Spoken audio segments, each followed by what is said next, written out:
Hello, my name is Jonathan Forster, and welcome to the Multi-Story Thinking Podcast. I'm an interior designer and educator. My job is to improve quality of life and productivity by helping people to create beautiful and practical spaces to live and work in. The Multi-Story Thinking Podcast takes an educational slant to the interior design world. So sit back, relax, as we help unravel the mysteries of interior design.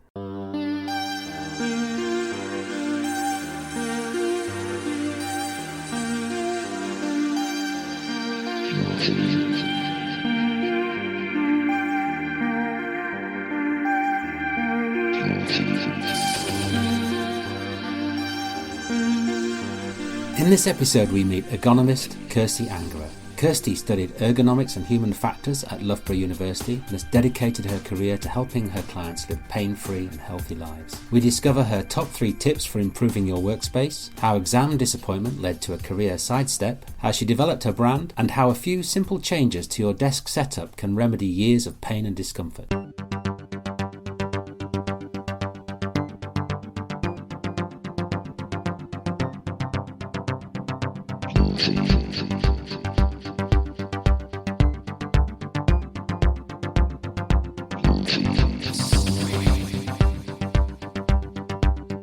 Kirsty, welcome to the Multi-Story Thinking Podcast. We're really excited to talk to you because I think what you do is really important for design, but it's probably one of the areas that's quite misunderstood, I would think, or badly implemented or not implemented at all. You're an ergonomist. That's sort of like people probably don't fully understand what that is. Can you just sort of explain what that is and what your day-to-day work is in your company? Definitely. And first of all, I'm glad you said ergonomist. I think you're the only person who's ever said it correctly. I've been practicing all morning. That's pretty good going. But thank you so much, Kay and Jonathan, for having me on. It's so exciting to be part of this. And, especially because I think this is going to go out to the design community, and any ergonomics info for that community I think is so important, like you said. But yes, I am an ergonomist. My job is basically to help people. That's the way I like to see it. And that can be anything from doing seminars and workshops and just educating people about the science of ergonomics and what it actually is, to actually implementing a program from the very outset. So if you're going through an office move or office refurbishment, how can we make that whole transition for people the best it can possibly be? And what are we talking about then? I mean, I'm thinking it's ergonomics to me is about, well, I studied furniture when I was at uni, so it was all about sizes of dimensions of chairs and tables. But does it go wider than that into the sort of ergonomics of space, or what are you typically dealing with? My job as an ergonomist is to observe human movement as it relates to that work environment. And that work environment could be anything. It could be the car you drive, the airplane you fly on your holidays, or the cockpit that pilots fly in. It could be the workplace, the typical corporate office. It could be an industrial plant in a factory, and how people are working on product lines, that kind of thing. It's literally anything that a human interacts with. An ergonomist could be involved in making that environment more comfortable, more productive, and safer for the worker. And so the implications are that if a badly set up space impacts on your health, your productivity, well-being, which are all kind of really current and important features of the designers are looking at. What sort of things do you do to help people understand how to get well set up spaces? And I'm thinking about the task chair. Most people probably sitting on the task chair incorrectly. One of the problems with ergonomics is it does have a bit of a misconception to it. And I think ergonomics is often seen as something that's going to cost a business money. And, we're going to have to go through loads of change and buy loads of new fancy ergonomic products. Ergonomics in its truest form is a proactive discipline. So our job is to stop injuries. With that in mind, actually ergonomics is a cost-saving exercise as well as making humans healthy and people healthy and comfortable. So I think that's one of the biggest misconceptions, is that we come in and we're there to make a lot of change, which we are, but actually the earlier we get involved in a project or any kind of work environment that's going to change, the better, because we can help people make the business more productive and save money. But the issue is, I think we've always been brought in as a professional or as a consultant on a reactive basis. So I often still today, businesses will call me up 6 months after they've had an office move and say, Kirsty, no one likes the chairs. How do we help them? No one can set them up. They're getting back pain, they're getting neck pain. How can we help them? And that's fine. We can still help people majority of the time in that process. But if we were brought in much earlier on in the process, we would have mitigated those issues far, far beyond that 6 months point. What's the kind of timescale and what's your ideal scenario? Who would you deal with initially? At what stage of a project do you think is the best time to involve you guys? Yeah, that's a good question. Literally as early as possible. So I would actually even say before designers even get involved, before you even put pencil to paper and start designing, drawing, marking up a space, an ergonomist should be involved, because our job is to look at the whole environment and how it can help a human. So that's anything from lighting, the ambient environment, the furniture, obviously, chair, desk, monitor. So the earlier that we're involved, the better. And I think, before the design process is my absolute ideal situation. It's usually unlikely that we get involved that early on just because of the way this industry works. Yeah. But actually, part of that design process would be great as well, because then we can support the designer and help them make the best possible decisions going forward. I'm not a designer either, by the way. And I think that's also another misconception, is a lot of ergonomists and designers probably have not always communicated that well. And I think I want to take away that misconception and build a better relationship with those two parties, because actually the designer really, I think, their role is to also help the people in an office environment, and that's what our role is to play. So we have actually common goals. With the WELL accreditation becoming more and more at the forefront of, especially workplace, is that something that you can help people achieve with ergonomics? Absolutely. I think it's great that more of these certifications and accreditations are coming out, and WELL is a brilliant one. And I think one of their protocols is movement, and under that section is where ergonomics gets involved, which is absolutely fantastic. And there's loads of ergonomics research and loads of information that businesses can take from WELL and implement into their refurbishment or office move or just general strategy. The only problem is that it's not compulsory to put ergonomics in place. So you can actually become a gold standard WELL building without really having much ergonomics implemented. Oh, wow. I didn't realise that. So you could be sat in your workstation spending, 80% of the time in your workstation that's just not suited to your body and how you interact with the equipment that you use. Exactly. So, the lighting might be perfect. They might have put a really fancy, intelligent air conditioning unit or, air temperature unit in there to make the flow of the space work well. They might have spent a lot of time on the toxins of the paint and the carpets and how that affects humans and plants and biophilia, but then we've not actually looked at the source or the personal human interacting with each of those spaces. So that's interesting. I think that's probably going to change. I guess it's about understanding and education. Now, I don't think I've ever met an ergonomist face-to-face, and I wouldn't know where to find one. Obviously, we've come across you, Kirsty, which is great.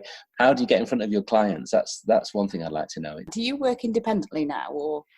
I do, yes. So I have my business as the Travelling Ergonomist, which has been around now for 18 months, which is very exciting. But I started my journey at Loughborough University. So I studied Ergonomics and Human Factors at Loughborough for 4 years and moved to London, spent some time there with furniture companies and became very much part of that industry and working with architects, designers, and just corporate workplaces. And then I moved to Australia for a couple of years as well and helped set up a business with that as well. So I was working with Human Scale at the time, which are a fantastic brand, and they have great office furniture, great ergonomic equipment for the workplace. And then I started the Travelling Ergonomist basically so that I could create more content and share more content about ergonomics to the wider world, because you're right, not many people know who I am or what an ergonomist is, what we do and how we can help. I think it's a great platform. What triggered you going into that initial course at Loughborough, because it's quite a niche subject? Well, to be completely honest, I wanted to do a sports science course at Loughborough. Loughborough's, the top university for sport, and I wanted to go there because I've always been a sporty person. I did do design at A-levels as well, so I was very much in tune with anatomy, physiology, sports, but equally I was very in tune with design and how that relates. And to be honest, I missed out on a couple of points getting into the sports science degree at Loughborough. And at the time, obviously had a bit of a nervous breakdown. But then I said, that's fine. I still want to go to Loughborough University because I can still then access those facilities and be part of that culture. And ergonomics just was one of those subjects that came up that I looked at, and I thought this could be quite interesting.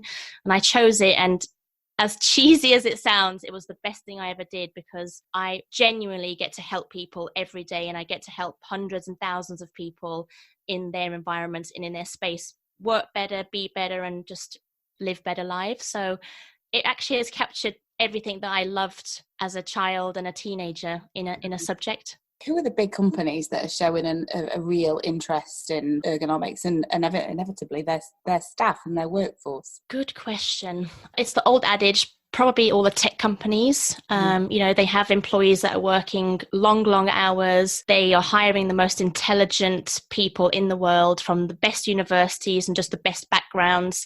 And so they're really in tune with making sure their staff are the healthiest, most productive people. So tech companies, I think, definitely have understood this idea of workplace wellness. But actually, if I'm honest, the last 12 months, most of my clients have been law firms, managing consulting firms. So these big global corporates that have probably never really thought too much about it, but now have seen the benefits of it, and they're really coming to the forefront. And what would be the process of your engagement with them once you're called in? It really varies. So it could be anything from, Kirsty, can you be with us for the next 6 months and come in 2-3 times a month and do seminars and workshops and just educate our employees? Or it could be a fully fledged program, and that could be from the very beginning. So, part of the design process, how can I help specify the right furniture, the right workstation, the right chairs, that kind of thing. And then how do I help implement that furniture into the business and help educate all the staff from even in their old building, bringing them into their new building and further after that as well. So it really varies depending on what the client prefers and what their budget is. I guess it's a real missed opportunity. There's lots of people that have office refurbishment, and then you kind of come in and you say, right, I'm going to sit over there, or if it's hot desk, anywhere I like. But you hardly ever get to grips with how to sort of use your space well without the training that you might be there, be able to give to. You're right. And it's actually heartbreaking, because I walk around, I'm one of those really annoying people who walks around everywhere in the world and goes, oh my gosh, look at that posture. Yeah. Look at that person on the laptop. But that's just, that's how I'm in tune with everything. But you're right. No one, and why would you know how to set up yourself, or why would you need to know to put your body into a neutral posture, whatever you're doing? You don't really learn that stuff at school. We learn maths. Sitting up right now as we speak. You're right. I've got no idea. I think when the pain stops. You make a great point there, both of you. That's what people do. They don't actually acknowledge their posture until they get pain. And then they sit or stand or work for the next 2, 5, 10 years in pain. Working and living in pain is not normal. We should be working and living and actually leaving the office as well as we walked in, and if not even more healthy. So I think that's another misconception, is that, pain's just, just get on with it, it's normal. Actually, it's not. And the things that you can do to alleviate that are, I'm guessing, fairly straightforward, in terms of getting the monitor at the right height, keyboard position, chair height, etc. Yeah, it honestly, the smallest of adjustments can make the biggest impact. In fact, last week I was in London, and I've been working with this business for probably 14 or 15 months now, and I saw the employees in their old building and have now coming across them in their new building. And a lady came up to me and she said, Kirsty, I just wanted to say to you that she had been suffering from tendinitis in her right arm for probably 2 years. And doctors were just, giving her paracetamol, painkillers, anti-inflammatories to try and help her. But it wasn't actually going to the root of the cause. It was just masking over the pain. And we just sat with her for about an hour and a half, set her workstation up better, got her a couple of new tools. I think we got her a new mouse and a new keyboard, and set her up in her chair properly. And within two and a half months, she was completely pain-free. That's amazing. And that was honestly, I mean, it was the most simple of things that we did. We literally got her a vertical mouse, which puts your hand in a more neutral posture. We got her a smaller keyboard so that she wasn't using her mouse too far away from the midline of her body, and setting her up in a slightly more reclined position in a chair, because everyone thinks I need to sit upright, when actually it's better to sit slightly more reclined. If you sit upright, for example, if everyone sits upright, of course, most of us can do it for about 5-10 minutes. But after that point, we can't really contract our muscles for that longer period. And so we end up slouching. Actually, if you sit back in the chair and sit in a slightly reclined position, the backrest is doing all the work. It's supporting you, and you're not having to use your muscles the whole entirety of your day. You know, it's less fatiguing, and you open up those hip flexors, you get better blood circulation going as well. So it's actually much more comfortable to sit in a slightly reclined position. A lot of people have been told by their parents, me included, to sit upright, elbows off the table. As workplace moves into a more flexible environment, so away from the desk, do you think that's a bad move? I mean, we're sat in the university now, and there are kind of loungy spaces where I guess students might feel more inclined to sit with their laptops. Is that kind of a real bad move? I think a few years ago, in the beginning of my career, I probably would have said terrible, absolutely terrible. Why would you want people to be working in all of these different spaces? Let's set them up perfectly at their workstations. But in actual fact, one of the biggest components of health is movement. And so the more people are moving, the better. So if a workplace has different environments that encourages people to move, then that's really, really important and amazing. You just have to make sure that the employees understand how to use those different spaces properly and how long to use them for.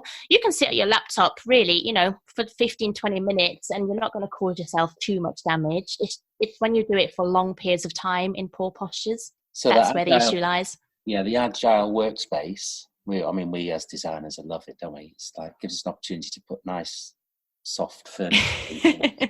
But the movement and the customization of spaces for different tasks and moving between those is good from a kind of health point of view. But it's understanding how to best use them and how long to use them, and be more conscious of your body within that context, I suppose. Exactly. If you're going to be doing focused work for 2 hours plus, then you probably do want to set yourself up properly and make sure your laptop is on a laptop stand, you have a separate keyboard and mouse, or plug your laptop into your monitor and set your chair up properly, because you're going to be there for a while and you want to be the most comfortable. But if you know you're just in a meeting for half an hour, or you're just doing a few emails for 10 minutes, then that's fine. Just sit back into the chair, keep everything close to you so you're not unnecessarily stretching, and make sure you're moving regularly, then it's fine. You just need to understand exactly what task you're going to be doing in which environment. What are your thoughts on standing to work? The company that I work for, we went to do a workplace workshop with their staff, and a lot of their staff like to stand for the day at their workstations. Is that kind of good for your posture? I imagine it kind of is, but I don't know if it is for like a prolonged period of time. So it's really funny you say that. Last week, a different client, they've just purchased 100% sit-stand desks, and I had quite a few people running up to me going, "Kirsty, it's amazing. We've got standing desks. We've been standing all day." And my face it was kind of neutral, didn't really, wasn't really as happy as they were, because standing for long periods is as bad, if not worse, than sitting for long periods. We've all stood in a queue before. Most British people have. We love queuing. So we've all stood in a queue for 30 minutes plus. And what happens when you stand in a queue for too long? You start to find the nearest thing to lean on. The nearest lamppost, the wall, a desk, or you start to lean on one leg. And the problem with that is you start to misalign your pelvis a bit, and you start to get fatigued, and things like varicose veins can occur, or you get sore joints in the knees, ankles, and the hips. That's for long periods. So if you're going to stood for 8 hours, you're probably going to be in a bit of pain by the end of the day. So my best advice would be to interrupt sitting and standing regularly. So, sit for 30, 40 minutes and then stand for 15, 20 minutes and do that cycle every hour. Yeah. Because then you're getting the best of both worlds. A friend of mine, actually, she was sat next to me in the office, and she was pregnant at the time, and she was using, one of the balls, the inflatable balls. Yep. And she was kind of sitting on that now and again, and then it went around the office for fun, obviously, as those sort of things do. And that was quite interesting, actually. I quite enjoyed that. I mean, I don't know if it's the right kind of posture, but I think it might have been the movement that you were kind of corrected and moving all the time. And yeah, I think the good thing about the gym balls or the Pilates balls, they're kind of fun to sit on. They're funny to sit on. Everyone's, bouncing up and down. And in fact, a lot of the chairs being designed now are trying to implement that kind of sitting, that bouncy and dynamic sitting into their work past chairs. So there is benefit to them. The issue is, there's a couple of issues. In a work environment, they're not actually really deemed a health and safety product. No. Because if you have a fire, for example, there's something that rolls, so it could interrupt people getting out of the exits. So that's number one. And number two, again, like I said, when you sit upright, you can't hold yourself in that position for long periods. And it's the same as sitting on a ball. Because you have no back support, your muscles will start to tire. You do it for long enough and you start to slouch, and actually then it becomes not a very good posture. And because it's not height adjustable, it's just a ball, you're probably not sat at the perfect position compared to your desk and your monitor. So I would say they're really good to use, in the morning or at night in a gym scenario or at home, so that you are, benefiting your health and your core. But in a workplace, when you're going to be sitting for a bit longer and working, stick to a proper chair. Yeah. There are some chairs on the market as well, but they don't really have any levers, and it's just height adjustable, and they're almost sort of reactive to your posture. How do you feel about those kind of things? I actually like them as long as they're well designed. A lot of them might be called light task chairs. So they just have a height adjustment, maybe an armrest on either side as well. And a light task chair is kind of a perfect chair for a meeting or a training room, because you're not going to be there for long periods of time and you can just sit in there and adjust. If, like I said before, if you're going to be sat at a workstation for long periods of time, you do want a bit more adjustability. But chairs being designed at the moment are very, very well designed, and they do suit you as an individual. I think one of the other misconceptions of ergonomics is more is better. So more adjustments is better for you. But actually, most people don't know how to adjust a chair. Yeah. So don't give someone 10, 12 adjustments if they don't know how to adjust them, and they're not going to adjust them. Even with training, we know through the research that even with training, most people won't adjust their chair every single day. So let's start to minimize the actual physical or manual adjustments. Let's integrate that within the design of the chair and work it that way. And then, I like them. They're really good. More intuitive, fewer controls. Exactly. Yeah. Great for hot desking and that kind of scenario as well. I think that's the issue with agile working, is that you are forcing people to suddenly be mobile, which is good, but then they're arriving at a workstation or a desk and can they be bothered to quickly change the it's the setup time, might isn't just it? Change the height. So you're primarily workplace focused, but can you give us any sort of examples and really sort of top tips for any other sectors that you think ergonomics needs to play a bigger part in? Oh yeah, definitely the hospitality industry needs some help. Yeah. So I live in Leicester at the moment and I travel all over, but home is Leicester, and I have quite a few meetings every week in hotels around the area, because that's just the easiest place for everyone to meet off the motorway. And whenever I walk into a hotel or this hospitality environment, there's many, many business people sitting there having their coffees, having important meetings, possibly on their laptops as well. And they are always sat on beautiful, but these big comfy armchairs that, are really low down. They kind of almost touching the floor, really low coffee tables, and it's just not conducive to good posture or good health. But that's slightly worrying, isn't it? Because office design is now taking a lead from hospitality, creating these types of spaces in our offices. As is education as well. It's all going that way. Yeah. Softer, kind of more relaxed. And it's all packaged up, as far as I can see, as different activities. But perhaps we should be looking at it as different postures, for work, rather than different styles of breakout. That would be great if we had can we have a whole set of guidelines to follow where we design. I think what you say about being in at the start is really great, because when we analyse buildings and operational aspects of companies going into spaces, it's very technical, isn't it? It's about space planning, it's about adjacencies. If you added in ergonomics to that and then truly designing those spaces with that in mind, it would make a massive difference to the outcome, I think, in terms of health, not necessarily in aesthetics, but in terms of health and productivity, if you can get the ergonomics right. Because you see so many things, don't you, with slightly too tall chairs or, And it's screen time as well, I guess, is becoming, I don't know, I read somewhere that the human body is kind of changing to have a more sort of stooping head because everyone's looking at screens. I don't know how true that is. That may be totally made up. No, you're right. That's exactly what's happening. So, we're, like you say, Kay, we're always using our iPhones, our laptops, and most of us, if you've not been educated in ergonomics, in a poor posture. And so when we look at our phones, a lot of us tend to use our pinky to hold it up, kind of our pinky underneath the phone, our pinky finger. Yeah.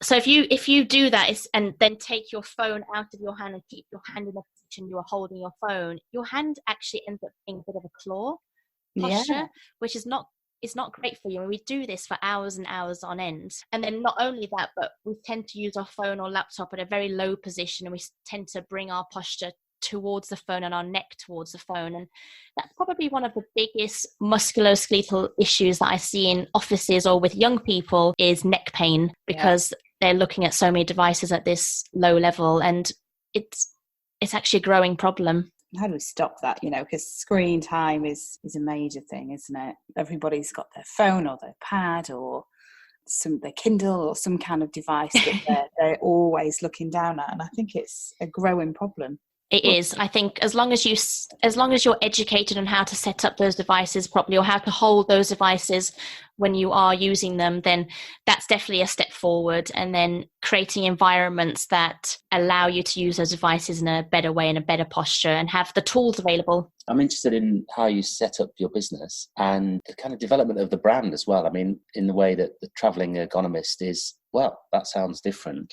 I'm assuming most ergonomists will travel, but what sets you apart, and how did you come to that name? How did you go about the process of bringing that together? Good question. So I've travelled as a child my whole life. So I was actually born in Mauritius, and we lived there for 13 years. And then I lived in Germany for a couple of years because my dad's German. And then we moved to the UK because my mum's English. So I've done a lot of traveling as a child and as a teenager. And then when I moved into the corporate world, because there's so few ergonomists out there, you do tend to travel quite a lot. It's not a very well-known subject, I guess. It's getting better and better. And so because of that, I've traveled with work. I've traveled around Europe, the Middle East, Australia, New Zealand, South Africa, and Asia. And so when I started the Traveling Ergonomist, it really started off as a blog. And I thought, well, I've traveled my whole life and I'm an ergonomist. So it pretty much was as easy as that to put the name together. And it's just become this brand now, which is fantastic, of just sharing as much content as I possibly can in the field of ergonomics and health and workplace. So, yeah. I think it's great the way it raises awareness and just opens the lid on certain things. I mean, I was listening to your podcasts where you were talking about desk heights and how the standard desk height, 720, I think, is only suitable for about, less than 10% of the population. And that's a kind of standard specification item that we're all putting into our spaces. Yeah, over and over again. Every time. Yeah. And it's only 5 to 10% of people who are actually the right size for it, So getting that kind of information really helps, I think, people to understand what we're dealing with and also the implications of it. I think your social media presence as well is really cool. It's kind of energetic, and I was saying just before there that when you came in to do the CPD a long time ago now at my old company's office. It was just so engaging, and your social media presence, has that really helped you to kind of push your business? Oh, definitely. And thank you so much. I really appreciate it. I honestly, the biggest aim of the Traveling Ergonomist is to just help people as much as I can. And that's just sharing content and I think probably why people enjoy ergonomics presentations from anybody is because it relates to you personally.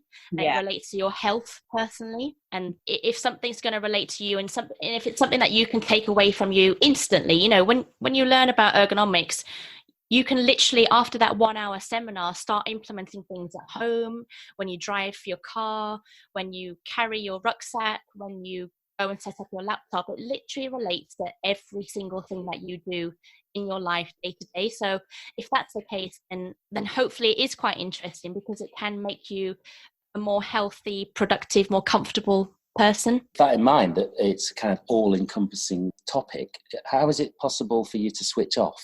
Because you must be going around, like you said earlier, just looking at everybody and everything, and everything you pick up, you're thinking, have I got this right? Is it in the right position? How do you switch off the ergonomist in you? I don't really, to be honest.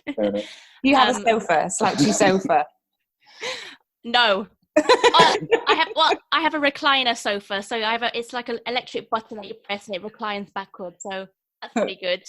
That keeps me relaxed. But I also coach tennis on the weekends and sometimes in the evenings.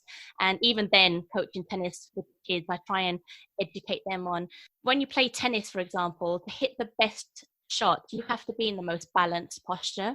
And that's exactly the same as any other aspect of your life. If your posture, your body is in the most balanced, it's the most strong, or the strongest it can be. So that's what I try and tell people. You just have to be as powerful, balanced and strong in everything you do, and your body's going to thank you for it. If actually we lived and worked and walked and stood and did all of these different things that we do every day in the best posture and the most balanced way, you probably actually don't need to go to the gym as often, because you're using every single muscle as it should be used all throughout the day anyway.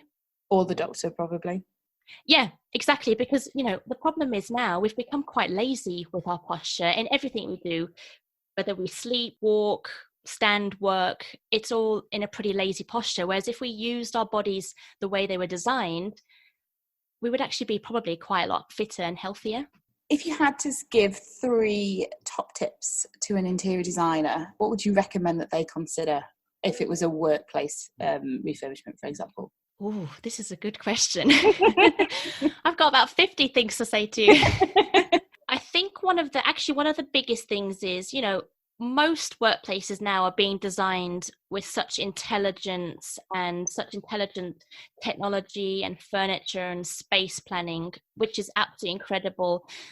But I think sometimes we lose a bit of sight to that individual and how they are going to move around that environment. So I guess maybe just think about that human and that individual even more than you're already doing. I know, many of my best friends are designers, so I know you do that already, but just even more so. So literally from the moment they step into that office, how do they navigate that workplace? What's their next 10 steps? What does that mean in terms of lighting, in terms of the temperature, the airflow?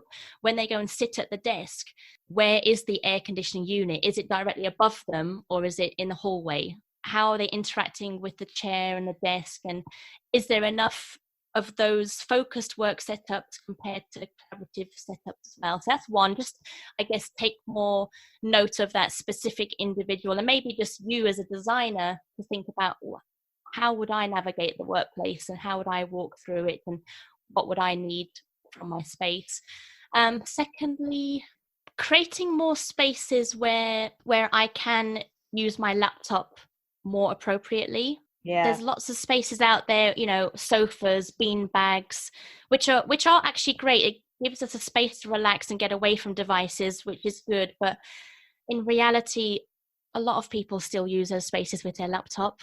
Yeah. So how can we make it just that little bit better for laptop use? So can we have a stack of laptop kits, which is a laptop stand, a separate keyboard and a separate mouse on hand, so that you can, if you're going to sit there for half an hour, at least set yourself up properly for that 30 minutes.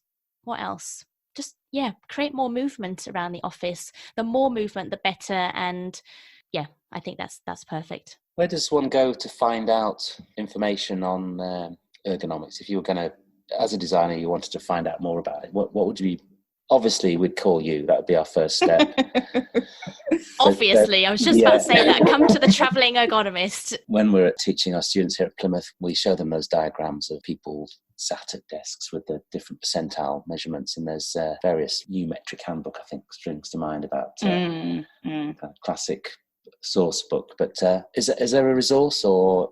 There's so many resources out there, which is fantastic, but also a lot of the anthropometric data is actually quite old. We're still using anthropometric data from the military. When we're designing products, we're still using military data in terms of their body shapes and sizes and height, which nowadays probably doesn't constitute as good data because we're not all the size and heights of military people typically, and we're very much different sizes. In actual fact, anthropometric data from Australia is pretty decent because they have community and culture of so many different nationalities. You know, they've got the Asian community all the way up to the local Australians and everything in between because of expats and things like that. So that's pretty good data. It's quite difficult to get dimensions and things. You really have to search for different environments, and it depends what environment you're designing to what data you collect. So certainly if anybody's looking for anything specific, then do contact an ergonomist because they will have all of these different resources. But a lot of universities, so Cornell University in the US, Loughborough University, Derby University have great resources. They have lots of journals, lots of white papers and lots of tools that they use to assess environments. So definitely go and check those universities out because they will certainly have a lot of resources.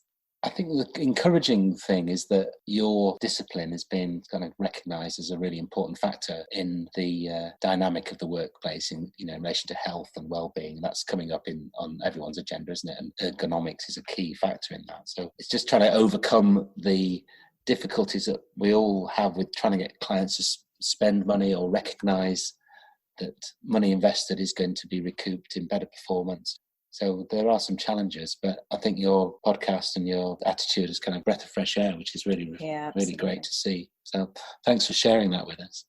No problem. No, thank you for having me. I think it's exciting that you're actually doing this podcast and interviewing all these different types of people for the support of future designers or current designers, because that just only adds to their skill set as well if they understand the human being more and how that interacts or how we interact with the environment. And obviously if workplace well-being is the priority for most businesses nowadays, then ergonomics is the obvious choice really for me, because our discipline is how people interact with their environment. When you think about ergonomics, you actually affect every other aspect of your strategy, whether that's sustainability, well-being, a business strategy, so cost savings, increasing productivity, safety, comfort. It actually, if you have ergonomics at the core of your strategy and the core of your culture, then it actually aids in everything else that you're trying to achieve. It's that human-centered, isn't it? I mean, people say human-centered, but actually what you're describing is a form of human-centered design where the body and the movement of the body is the starting point for everything around it, which makes sense in a way. In interior design, we're trying to teach people to design for that experience of passing through space. Then the interactions with the objects are as important as anything else. Definitely, and the reality is we might not be able to make every single environment ergonomic or the most well-designed. If we as a human know how to get our bodies into the best postures or what our body should be in different environments, then that's the best thing we can do.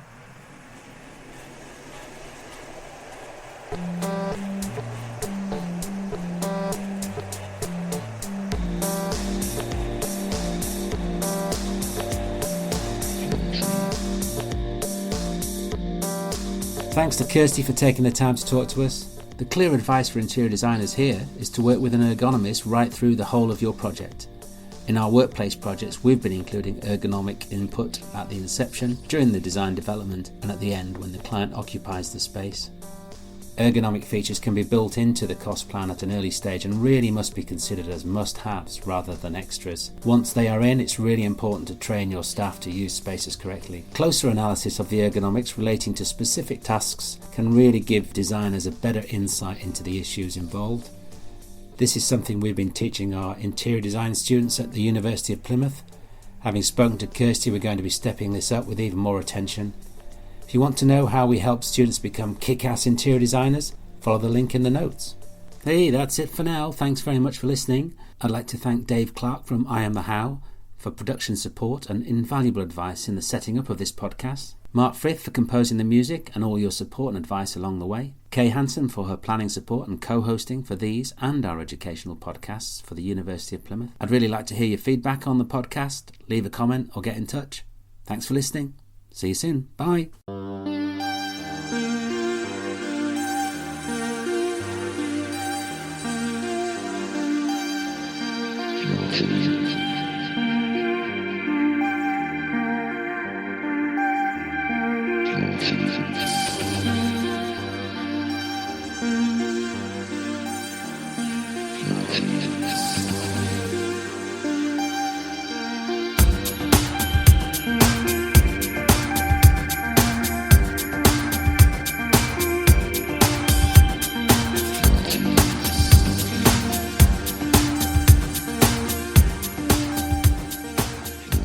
Spend the rest of the day trying to work out what my best resting posture is.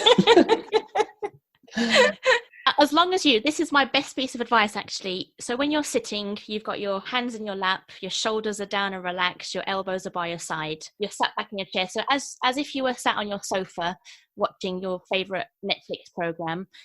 That's what the kind of, in a seated position, that's the kind of posture you're trying to achieve when you're working on a computer.